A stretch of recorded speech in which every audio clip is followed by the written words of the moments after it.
नमस्कार मित्रांनो, job alert आपल्या चॅनलवरती आपलं स्वागत आहे. तुम्ही जर पदवीधर असाल तर तुमच्यासाठी इथे नोकरीची सुवर्ण संधी बँकेमध्ये आलेली आहे.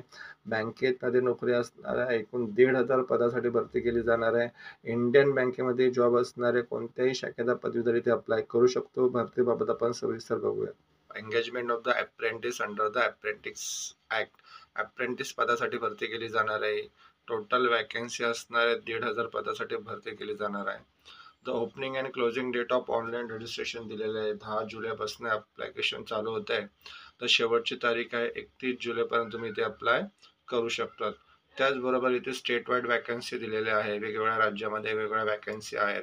महाराष्ट्रासाठी पण 68 जागा असणार आहे एकूण जागापैकी, आणि टोटल नंबर ऑफ वॅकन्सी असणार आहे 1,500. तुम्ही महाराष्ट्रामध्ये पण अप्लाय करू शकतात किंवा इतर राज्यामध्ये पण तुम्ही अप्लाय करू शकतात. आता ह्यासाठी एलिजिबिलिटी क्रायटेरिया, शैक्षणिक पात्रता आणि एज लिमिट काय दिलेली आहे, तर इथे एज लिमिट दिलेली आहे. मिनिमम एज दिलेलं आहे 20 वर्ष आणि मॅक्झिमम दिलेली आहे 28.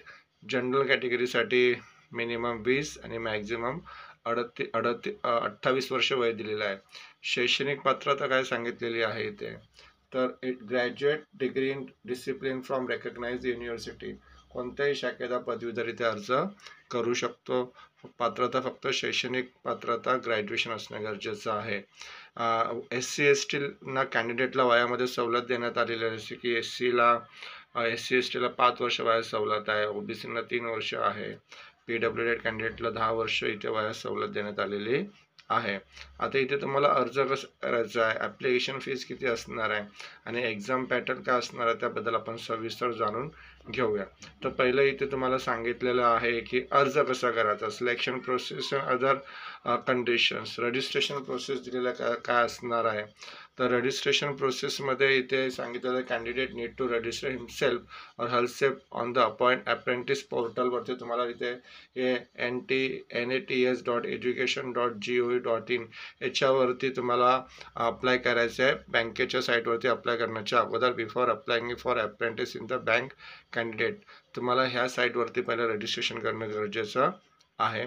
त्याच्यानंतर इथे तुम्हाला फीज आणि सिलेक्शन प्रोसेस काय असणार आहे, तर सिलेक्शन प्रोसेससाठी इथे तुमची ऑनलाईन एक्झाम होणार आहे, ऑनलाईन टेस्ट होणार आहे.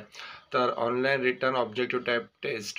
तर 4 टेस्ट आहे. पहिलं आहे reasoning and computer aptitude, 25 question असणार आहे, 25 मार्क्स आणि 15 मिनटं टाईम दिलेला आहे. त्याच्यानंतर जनरल इंग्लिश असणार आहे, 25 क्वेश्चन, 25 मार्क्स आणि 15 मिनटं आहे. नंतर क्वांटिटी ॲप्टिट्यूड आहे आणि जनरल अवेअरनेस आहे. अशी म्हणजे तुमची 100 मार्काची इथे एक्झाम होणार आहे आणि त्यामध्ये 1 तास वेळ तुम्हाला इथे दिलेला आहे.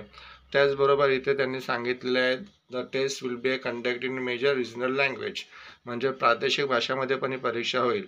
इंग्लिश लँग्वेज सोडून बाकीचे सगळे पेपर तुम्ही मराठीमध्ये पण देऊ शकतात. and there will be a negative marks for wrong answer in the objective test. Negative marking असणार आहे. 1/4 marks assigned for question will be deducted for each wrong answer. तुमचे 1/4 मार्क्स इथे तुमचे मायनस केले जाऊ शकतात. आता इथे तुम्हाला स्टायपेंड किती मिळू शकतो आणि अप्रेंटिस पिरियड किती असणार आहे, तर इथे पिरियड ऑफ ट्रेनिंग एंगेजमेंट 12 महिन्याचा दिला कालावधी असणार आहे. आणि स्टायपेंड किती मिळू शकतो, तर तुम्हाला मेट्रो आणि अर्बन ब्रांचेससाठी 15,000 पर मंथ स्टायपेंड आहे. आणि सेमी आणि रुरल अर्बन एरियाज ग्रामीण भागामध्ये इथे तुम्हाला 12,000 स्टायपेंड मिळू शकतो. त्याचबरोबर इथे apprentice termination of the contract assignment सर्व दिलेलं आहे. ॲप्लिकेशन फीज किती असणार आहे, तर इथे ॲप्लिकेशन फीज दिलेलं आहे. जनरल OBC EWS कॅन्डिडेटला 500 रुपये आणि SC ST PWD कॅन्डिडेटला कुठलीही ॲप्लिकेशन फीज इथे चार्ज केली जाणार नाही आहे. SC STला इथे कुठलीही ॲप्लिकेशन फीज नाही आहे. ॲडव्हर्टायझिंगची लिंक आणि बाकीची लिंक मी डिस्क्रिप्शनमध्ये दिलेली आहे. ॲप्लिकेशनची लिंक तुम्ही डिटेल ॲडव्हर्टायझिंग रीड करून अप्लाय करू शकतात.